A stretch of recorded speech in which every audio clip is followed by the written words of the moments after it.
በምድር ላይ ትልቅ አንድ ነገር አለ። እሱም የድንግል ማርያም ልጅ መሆን ነው። ለቅድስት ድንግል ማርያም ታላቅ የተባለ ሐውልት ቆሟል። ሰላማችሁ ይብዛ። እንደምን ቆያችሁኝ? የተከበራችሁና የተወደዳችሁ የዩቲዩብ ቻናል ቤተሰቦቼ ዛሬም ከአዳዲስና አነጋጋሪ ቪዲዮዎች ጋር ተመልሰን መጥተናል። እንደሚታወቀው በዚህ ቻናል ሃይማኖታዊ እንዲሁም ወቅታዊ አነጋጋሪ ጉዳዮችን የምንመለከት ነው የሚሆነው። ቪዲዮውን ላይክ በማድረግ እንዲሁም ለቻናሉ አዲስ የሆናችሁና ቻናሉን ሰብስክራይብ ያደረጋችሁ ቻናሉን ሰብስክራይብ በማድረግ የዚህ ቻናል ቤተሰብ መሆን እንዳይረሳ። ወደ ቪዲዮዎቹ። በሐዘናችሁ ጊዜ እንዲህ ብላችሁ ጸልዩ። አቤቱ ጸሎቴን ስማኝ፣ ጩኸቴም ወደፊቴ ድረስ። በመከራዬ ቀን ፊትህን ከኔ አትመልስ፣ ጆሮህን ወደኔ አዘንብል። በጠራው ቀን ፈጥነ ስማኝ። ዘመኔ እንደ ጢስ አልቋልና አጥንቶቼም እንደ ሳር ደርቀዋልና። ተቀሰፍ ልቤም እንደ ሳር ደረቀ፣ እህል መብላት ተረስቶኛልና። ከጩኸቴ ድምፅ የተነሳ ስጋዬ በአጥንቶቼ ላይ ተጣበቀ። እንደ ሜዳ አህያ ሆንኩ፣ ሌሊት በወና ቤት እንዳለ እንደ ጉጉት ሆንኩ። ተጋሁ በሰገነትም እንደሚኖር ብቸኛ ደንቢት ሆንኩ። ጠላቶቼ ሁልጊዜ ይሰድቡኛል፣ የሚያሳድዱኝም ተማማሉብኝ። አመድን እንደ ህልቅም ያለሁና መጠጤንም ከእንባዬ ጋር ጠጥቻለሁና። ከቁጣ መቅሰፍት የተነሳ አንስተ ጥለኸኛልና። ዘመኔም እንደ ጥላ አለፈ፣ እኔም እንደ ሳር ደርቄአለሁና። አንተ ግን አቤቱ ለዘላለም ትኖራለህ፣ መታሰቢያ እንደ ልጅ ልጅ ነው። አንተ ተነስ፣ ጽዮንንም ይቅር ብላት፣ ይቅር ትላት ዘንድ ጊዜዋ ነውና ዘመኗም ደርሷልና። አሜን። ይህ ወንድማችን በተለያዩ የማህበራዊ ድረገጽ መተግበሪያዎች ላይ በሃይማኖታዊ መንገድ የማናቃቸውን ነገሮች እያስተማረ ያለ መልካም ወጣት ነው። ፈጣሪ እንግዲህ የአገልግሎት ዘመኑን ይባርክለት፣ ሁላችንንም ከሀዘን ይጠብቀን። ቪዲዮውን ላይክ ማድረግ እንዲሁም ለቻናሉ አዲስ ሆናችሁ ቻናሉን ሰብስክራይብ ማድረግ እንዳይረሳ። ወደ ኔክስት ቪዲዮ። በተለይ ሰንበትን ደግሞ ማክበር ያስፈልጋል። ሰንበት ለእግዚአብሔር አገልግሎት የምንሰጥበት ጊዜ ነው። ምን ይላል መጽሐፍ? ከሰኞ እስከ ዓርብ እንኳን ተሳስታችሁ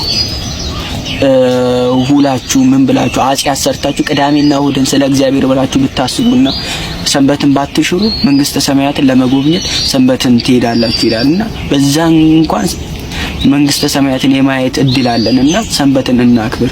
ብዙዎቹ ሰዎች ሰንበት ሲባል የመዝናኛ የመጫወቻ ከሰው ጋር የመቀጣጠሪያ አይደለም። ሰንበት ማለት እግዚአብሔር የሰጠን አትሻሩ የደስታችሁ ቀን ነው ብሎ የሰጠን እግዚአብሔርን እንድናገለግለው። እግዚአብሔር በዓርብ ዕለት በ9 ሰዓት ተፈጸመ ብሎ ስለኛ ስለ ኃጢአተኞች ብሎ የሞተ ሰዓት የተፈጸመው እኛ እሱን ወደሱ እንድንቀር ያደረገበት የደስታችን ቀን ነው እንጂ የሰጠን እኛ በየከተማው ሄደን እንድንዝናናበት ወይም ደግሞ እንድንጨፍርበት እንድንጫወትበት አይደለም። እግዚአብሔርን ማሰብ ሰንበትን ሄደን ቅዳሴም ከሆነ ቅዳሴ ኪዳንም ከሆነ ኪዳን አድርሰን እግዚአብሔርን አገልግለን መጽዋት መጽውተን ከዛ በኋላ የዓለማችንን እንትን ማድረግ ይገባል። ብዙዎቻችን የማናከብራቸው የሰንበት ቀናቶች አሁን ላይ ከቅዳሜም አልፎ እሁድንም እንደ ስራ ቀንና የተለያዩ ጉዳዮችን የመፈጸሚያ ቀን አርጎ መጠቀም እየተለመደ ይገኛል። ነገር ግን ሰንበትን ማክበር ወይም ደግሞ ሰንበትን መሻር ትልቅ የሆነ ኃጢአት እንደሆነ ከፈጣሪያችንም ጋር የሚያቀያይም እንደሆነና ሰንበትን ማክበር ደግሞ ልናረገው ልንተገብረውና ልንለምደው የሚገባ ጉዳይ ነው። ሳምንቱን ሙሉ የሰራነውን ጥፋት በሰንበት ወይም ደግሞ በዕለተ ሰንበት እየሄድን ወደ ፈጣሪያችን ቀርበን የምንለምንበት እሱም እንግዲህ ጸሎታችንን የሚሰማበት ዕለት ስለሆነ ሳምንቱን ሰርተን ሰንበት ቀናትን ከፈጣሪ ጋር መገናኘት ወደ ቤተክርስቲያን መሄድ ማዘውተር ይገባናል። ፈጣሪ እንግዲህ የሁላችንንም ጸሎት ይቀበለን። ወደ ኔክስት ቪዲዮ። ለቅድስት ድንግል ማርያም ታላቅ የተባለ ሐውልት ቆሟል። በብራዚል 51 ሜትር ከፍታ ያለው ይህ የምትመለከቱት የቅድስት ድንግል ማርያም ሐውልት እንግዲህ መሰራቱ ተገልጿል። ይህ ሐውልት በሪዮ የሚገኘው 38 ሜትር የሚረዝመው የክርስቶስ ሐውልትን በቁመት እንደሚበልጥም ጭምር ነው የተነገረለት። ከዚህ የድንግል ማርያም ሐውልት በኋላ እንግዲህ እጅግ በርካቶች የተለያዩ አስተያየቶቻቸው እየሰጡበት ይገኛል። እናንተስ ስለዚህ የድንግል ማርያም ሐውልት ምን ትላላችሁ? ሐሳባችሁን አጋሩ። ለተጨማሪ ወቅታዊ አዳዲስ መረጃዎች የፕላስ ምልክቷ በመንካት ፎሎ በማድረግ ቤተሰብ መሆናችሁ አዘንጉ። በእውነቱ ደስ ይላል። ንጽሕተ ንጹሐን እናታችን ቅድስት እመቤታችን ድንግል ማርያም እንደዚህ በምዕራቡ ዓለም ወይም ደግሞ እንደሰማኑ በብራዚል ትልቅ ሐውልት ቆሞላታል። እመቤቴ ማርያም ለኔ ልጄን ድጋሚ ነው የወለደችልኝ። ከምነግራችሁ በላይ እውነት አመስግኑልኝ። አሁን መስከረም 17 ነው ህመሙ የጀመራት። ከዛ እዚህ ከመጣው በኋላ ልክ የዛሬ ወር ሐሙስ ቀን ነበረ በ29 ነው የመጣሁት። በህልሜ ስትሄድ አየሁኝ። ስነቃ ያው ተኝተናል። ተነስተን ወደ ጸበል መጣን። ጸበል ከመጣን በኋላ ተጠምቀን እዚህ የምቀመጥበት ቦታ ነበረኝ ስዕል አድኖ ዋጋ ብድግ ብላ ቁጭ አለች ማለት ነው። የሚካኤል ቀን የማርያም ቀን በ21 ቀን ከእንቅልፏ ተነስታ ቆመች።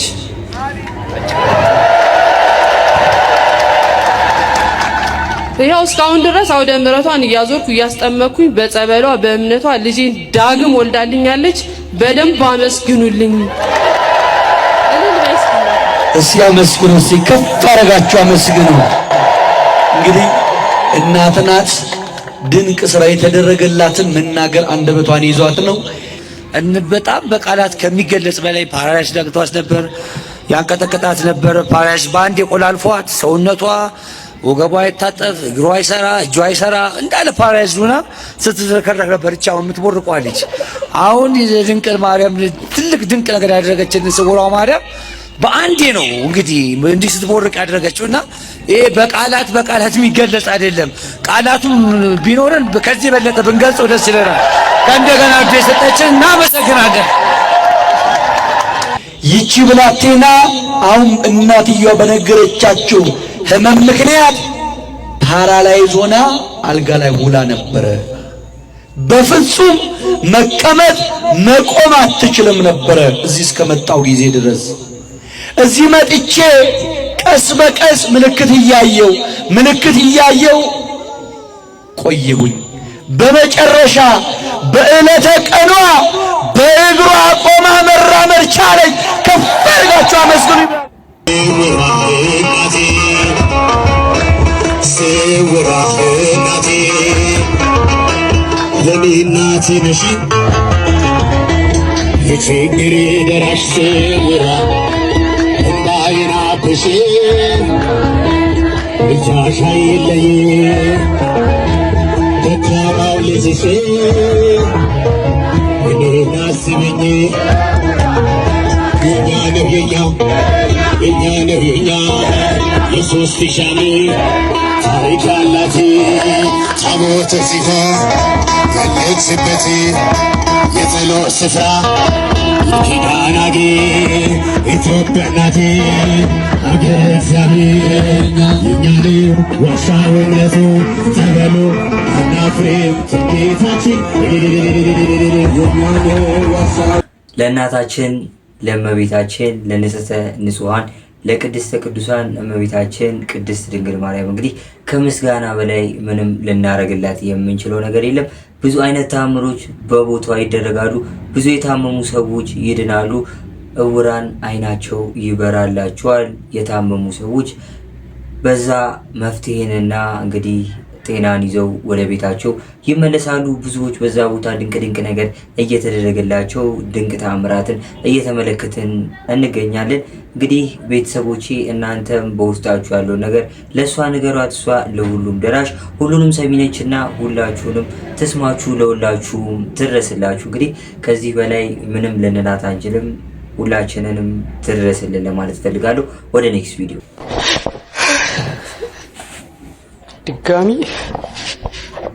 ድጋሚ እየሰቀልነው ነው ኢየሱስ ክርስቶስ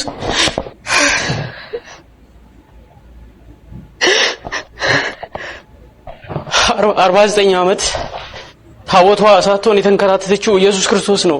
ማረፊያቱ የተንከራተተው የኛ ልብ አላሳርፍ ብሎት ማለት ነው።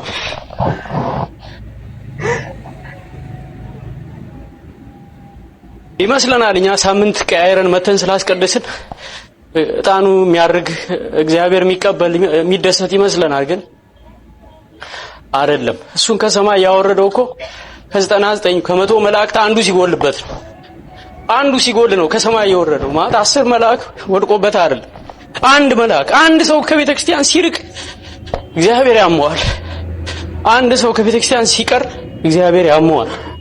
በትክክልም የቤተ ክርስቲያኒቷን ሕግና ስርዓት የምንጠብቅ እንደ ቀድሞ አባቶቻችን ሃይማኖታችንን የምናከብር ስለ ሃይማኖታችን ጥልቅ እውቀት ያለን ምዕመናን ወጣቶች ወይም ደግሞ እንዳለፈው ትውልድ ሃይማኖቱን በአግባቡ የሚጠብቅ የሚያከብር መሆን ይገባናል። ወይም ደግሞ እንደዛ ማድረግ ግዴታችን ነው።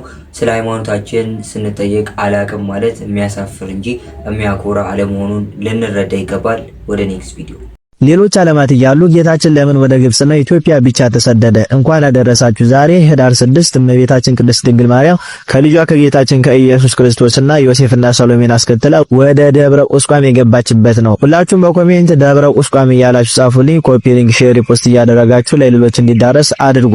የአርያም ንግስት የፍጥረታት ሁሉ እመቤት ድንግል ማርያም የባህሪ አምላክ ልጇን አዝላ ወደ ምድረ ግብጽ ወርዳለች። በወንጌል ላይ ማቴዎስ 2:1 ላይ እንደተጻፈው ጌታችን በተወለደ በ2 ዓመቱ የጥበብ ሰዎች ሰባሰገል ወደ ቤተልሔም መጥተው ሰግዶለት ወርቅ፣ ዕጣን፣ ከርቤን ገበሩለት፣ አገቡለት።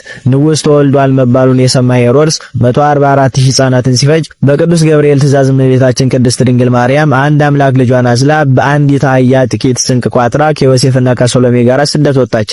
ከገሊላ ተነስታ በጭንቅ በመከራ በራብና በጥም በሐዘን በድካም በላበትና በእንባ ተውዛ ምድረ ግብጽም ሀገር ደረሰች ገባች። የአምላክና እሳትን አዝላ በብርድ ተንገላታች። ስለኛ የሕይወት እንጀራን ተሸክማ እርሷ ተራበች። የሕይወት ውሃን ተሸክማ እሷ ተጠማች። የሕይወት ልብስን ተሸክማ ተራቆተች። የሕይወት ፍሳን ተሸክማ አዘነች። እማ አምላክ ተራበች፣ ተጠማች፣ ታረዘች፣ ደከመች፣ አዘነች፣ አለቀሰች፣ እግሯ ደማ፣ ተንገላታች። ለሚገባው ይህ ሁሉ የተደረገው ለኛ ድነት ሲባል ነው። በእውነት ይህንን እያወቀ ለድንግል ማርያም ክብር የማይሰጥ ሰይጣን ብቻ ነው።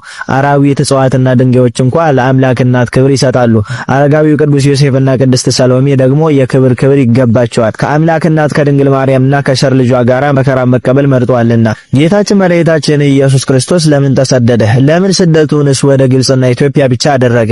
የመጀመሪያው ትንቢቱ ይፈጸም ዘንድ ነው። በፈጣን ደመና ወደ ግብጽ እንደሚወርድ ኢሳይያስ ተናግሯልና ኢሳይያስ 19:1፣ ዕንባቆም 3:6። ሁለተኛ ምሳሌውን ለመፈጸም የሥጋ አባቶቹ እነ አብርሃም እና ያዕቆብ እንዲሁም እስራኤላውያን ኤርሚያስን ጨምሮ ወደዚያ ሀገር ተሰዷልና። ሶስተኛ ከግብጽ ጣዖት አምልኮን ያጠፋ ዘንድ ኢሳይያስ 19:1። አራተኛ የግብጽና የኢትዮጵያን ገዳማት ይቀድስ ይባርክ ዘንድ። አምስተኛ ሰው መሆኑ በአማን እንጂ ምታት እንዳልሆነ ለማጠየቅ። ሰው ባይሆን ኑሮ አይሰደድም ነበር። ሄሮድስ ቢያገኘው ደግሞ ሊገድለው አይችልም፣ ያለ ፈቃዱና ያለ ዕለት አርብ ደሙ አይፈስምና። ስድስተኛ ስደትን ለሰማዕታት ባርኮ ለመስጠትና ሰባተኛ የአዳምን ስደት በስደት ለመካስ ነው። እመብርሃን ድንግል ማርያም ለ3 ዓመት ከ6 ወር ለ42 ወራት በስደት የቆየችባቸው ቦታዎች አሉ። ድንግል ማርያም ከርጉም ሄሮድስ ስትሸሽ መጀመሪያ የሄደችው ከገሊላ ወደ ሶሪያ ድንበር ደብረ ሊባኖስ ነው። በዚያ የሸሸጋት ቅዱስ ሲጋር መስፍኑ በሄሮድስ ሲገደል ወደ ምድረ ግብጽ ወረደች። በግብጽም ለብዙ ጊዜ ከአንዱ ወደ ሌላው ስትሸሽ ቆየች። ቀጥላም በሰሜኑ የሀገራችን ክፍል ገብታ ደብረ ቢዘን ላይ አረፈች። ከደብረ ቢዘን በደብረ ዳሞ፣ አክሱም፣ ደብረ አባይ፣ ዋልድባ አድርጋ እየባረከች ጣና ደርሳለች። በጣና ገዳማትም በተለይ በጣና ቂርቆስ ለ100 ቀናት ቆይታ ቀጥታ በጎጃም ወደ ሸዋ ሄዳ ደብረ ሊባኖስን ቀድሳለች። ቀጥላም እስከ ደብረ ወገግና ደብረ ሐዘሎ ደርሳለች። በእግሯ ያልደረሰችባቸውን የሀገራችን ክፍሎች ደግሞ በደመና ተጭና አይታ ባርካቸዋለች። ከልጇም በአስራትነት ተቀብላለች። ሄሮድስ መሞቱ መላከ ብስራት ቅዱስ ገብርኤል የነገራትም እዚሁ ኢትዮጵያ ውስጥ መሆኑን ትውፊት ያሳያል። እመብርሃን ከሀገራችን ሰዎች ወይም ከሰባ ኦፌር የተቀበለችውን ስንቅና ስጦታ በ5 ግመሎች ጭና ከቅዱሳን ዮሴፍና ሰሎሜ ጋራ በዚህች ቀን ደብረ ቁስቋም ውስጥ ገብታለች። ከድካምም አርፈዋል፣ ሐሴትንም አድርገዋል። ዳግመኛም ከክርስቶስ ስደት 400 ዓመታት በኋላ በዚህች ቀን የግብጿ ደብረ ቁስቋም ታንሳ ተቀድሳለች፣ የቅዱሳን ማደሪያም ሆናለች። ይህ እንደምን ነው ቢሉም ለስም አጠራሩ ጌትነት ይሁንና መድኃኒታችን ኢየሱስ ክርስቶስ በ390ዎቹ አካባቢ ድንግልናቱን ቅዱሳን ሐዋርያትን አእላፍ መላእክትን ጻድቃን ሰማዕታትን አስከትሎ ወረደ።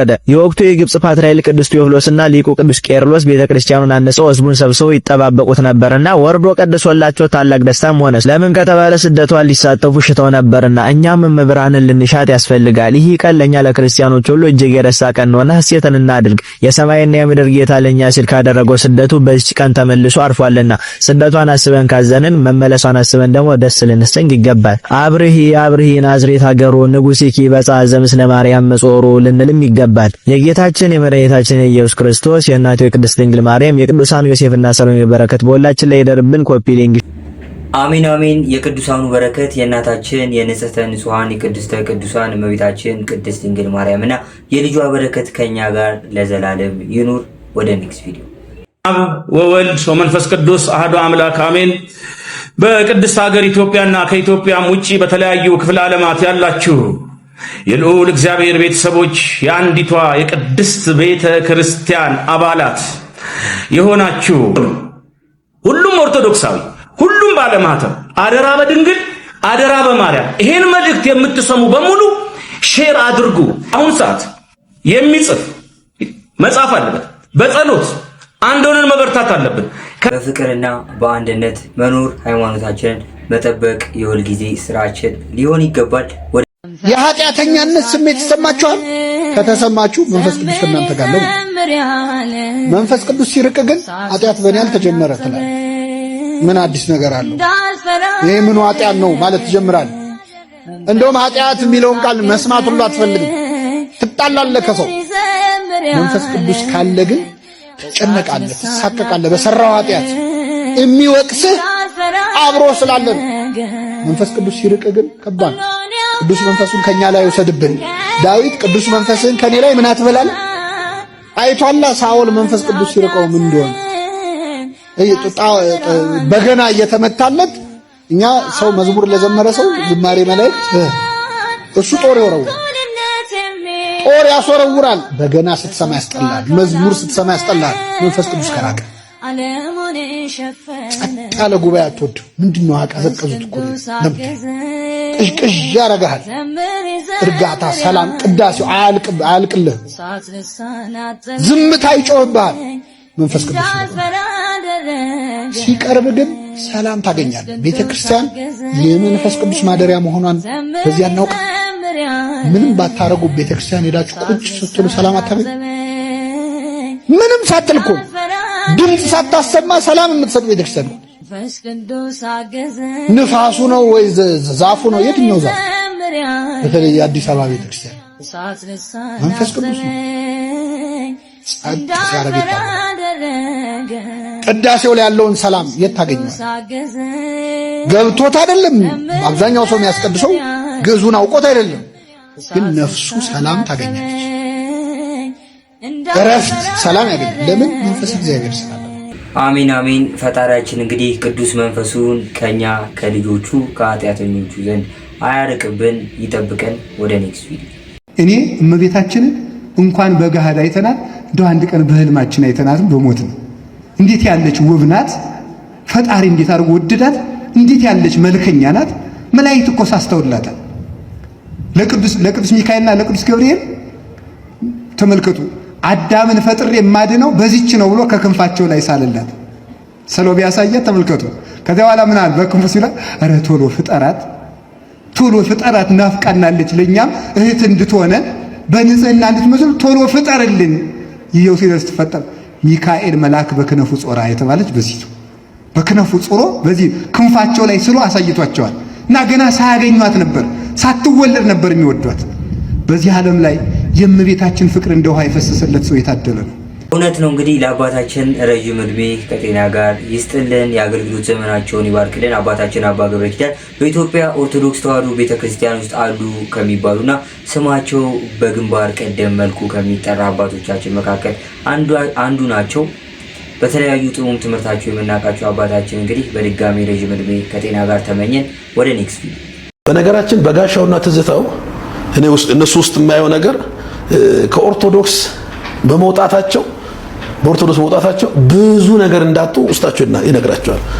አሁን ያ ክብር የለም፣ ያ ጸጋ የለም፣ ያ ኦርቶዶክስ ጋር የነበራቸው መንፈሳዊ እንትን የለም። ያ ሁሉም ነገር ዜሮ ሆኖባቸዋል።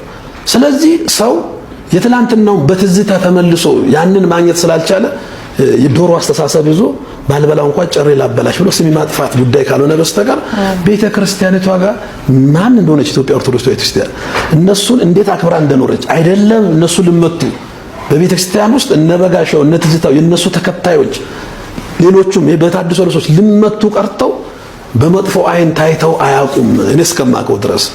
እሺ መምህር፣ እዚህ ላይ ያያይዘን የተወገዘበት ምክንያት ምን ነበረ? ምንፍቅና ምን አይነት አስተምሮ ነበረ? ቅድማን ስችልሻለሁ እኮ የመጨረሻው ምንፍቅና ቤተክርስቲያን ማለት እኛ ዲፋይን ስናደርግ ድርጅት አይደለም።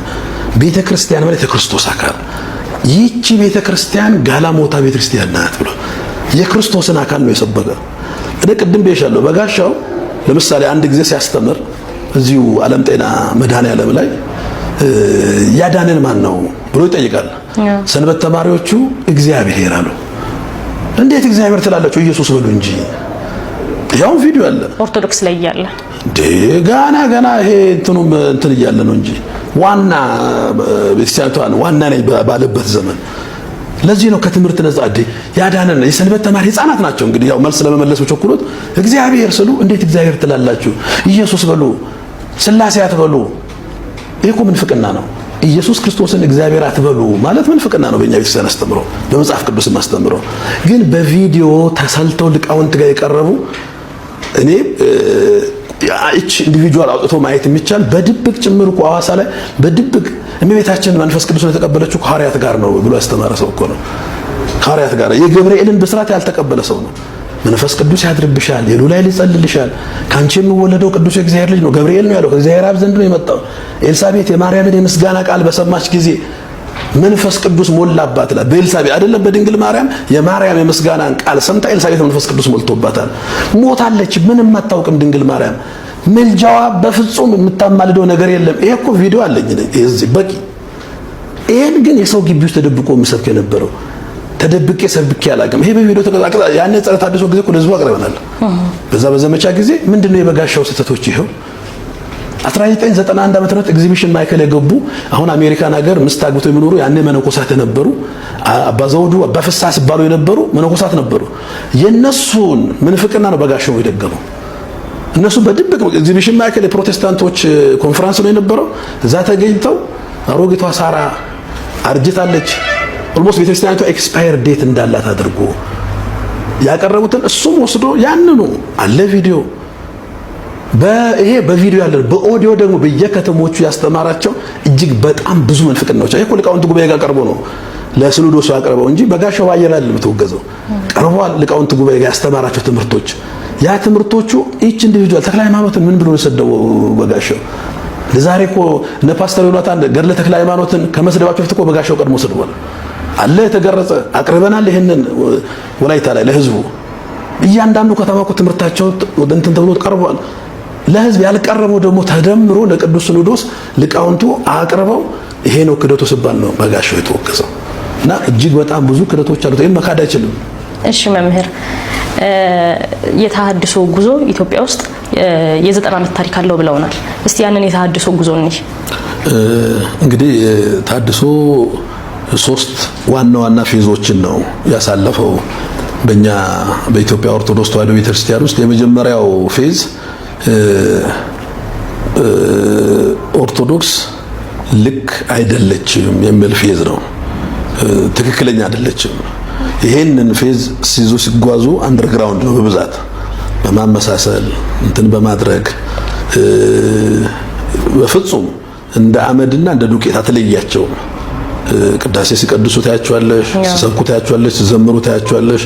በሁሉም የክርስቲያኑ አገልግሎት ውስጥ አሉ። ግን ልክ አይደለችም በሚል በውስጣቸው ያምናሉ። ሁለተኛ ፌዝ ላይ ፕሮቴስታንት ዘ ትሩ ቸርች ወደምን ነው የመጡት። ሁለተኛ ፌዛቸው ላይ ደግሞ ከፍ ብሎ ልክ አይደለችም ኦርቶዶክስ ምለውም ብቻ ሳይሆን ፕሮቴስታንት ልክ ነው ወደምን። አሁን ፕሮቴስታንት ልክ ነው የሚለውን አስተምሮ ቀስ በቀስ ማውጣት ጀመሩ በየአውደ ምሕረቱ። ይሄንን አንድ ረጅም ጉዟቸውን የሚያሳይ በአንድ እነሱ ኢትዮጵያ ውስጥ መስራች ከሚባሉት አቶ ጌታቸው ይባላል በሱ የቀረቡ ቪዲዮዎችን በዚህ በጸረ ተሐድሶ ጊዜም በደንብ ስናቀርብ የነበረው እሱን ነው። በዛኛው ፌዝ በመጀመሪያው ፌዝ ጊዜ ልክ አለመሆኗን አድርገን ብዙ ሺህ መነኮሳትን አሰልጥነናል አለ። ብዙ ሺህ ሰንበት ተማሪዎችን አሰልጥነናል። ብዙ ሺህ መነኮሳትን ከገዳም አውጥተናል። ብዙ ሺህ መምህራንና ዘማሪያንን የኛ አድርገናል ይላል። በብዙ ሺዎች የሚቆጠሩትን በአንደርግራውንድ ሰርተው ማለት ነው። ከዛ በኋላ ፕሮቴስታንት ልክ ነው የሚለው ወደ አውደ ምሕረት ማምጣት ጀመሩ። ወደ አውደ ምሕረት ማምጣት ሲጀምሩ ማርያምን፣ ክርስቶስን፣ ሌሎቹን አሁን ከፕሮቴስታንት ይሄ ኮምፓራቲቭ ስናደርግ ቴዎሎጂውን ስናይ ይሄ ልክ ነው ይሄ ልክ አይደለም ብለው የነሱ ልክ ነው የሚለውን ቀስ በቀስ ወደ አውደ ምሕረት ማምጣት ጀምሯል። ይሄ ሰውዬ ራሱ ይገልጧል መልሰው ጌታቸው በአደባባይ መግለጽ ተቻለ። የፕሮቴስታንት አስተምህሮ ልክ መሆኑን ማውጣት ጀመርን። መጽሐፎች መጻፍ ጀመሩ። በዛ ላይ ለምሳሌ አንድ መጋቢ ጥበባት ሰለሞን ይላል መጽሐፉ ዘግሼን ደብረ ከርቤ ይላል ስሙ። የመጽሐፉ ከበር ላይ ያለው የእመቤታችን ስዕል ነው። ውስጡ ግን ድንግል ማርያምን የሚሳደብ ነው ሙሉ በሙሉ። አሁን ሰው አይቶ ሲያይ እመቤታችን ስዕል አለው በእውኑ በማርያም ማመን ይገባል ይላል። ማርያምን ወላዲተ አምላክ ማለት ምንፍቅና ነው ይላል መጽሐፍ ውስጥ። ድንግል ማርያምን የአምላክ እናት ብሎ መጥራት ክደት ነው ብሎ ነው የምደመድመው። ይሄንን የመሰሉ መጽሐፎችን ማምጣት ጀመርናል። ይሄ ድንግል ማርያምን ወላዲተ አምላክ አትልም የሚለው የንስጥሮስን ትምህርት አምጥቶ ፊት ለፊት አመጡት ማለት ነው በሁለተኛ ፌዛቸው። ሶስተኛ ፌዝ ላይ ሲደርሱ አሁን ያሉበት ፌዝ ነበጋሻውንም ከዚህኛው ወደዚህኛው ፌዝ ሆኖ አሁን ግራ ተጋብተውበት የነበሩበት ፌዝ ኦርቶዶክስ ኢዝ ዘ ትሩ ቸርች ይላሉ። ኦርቶዶክስ ትክክለኛ ክርስቲያንነት ግን የተጫነባት ገለባ አለ ይላሉ። አሁን የኦርቶዶክስን ትክክለኛነት ተቀበሉና ግን መልሰው ወዴት ይወስዱታል? ወደ ሁለተኛው ፌዝ የተጫነባት አለ። ይሄ የኦርቶዶክስ ተሐድሶ የእምነት መግለጫ ብለው አውጥተዋል።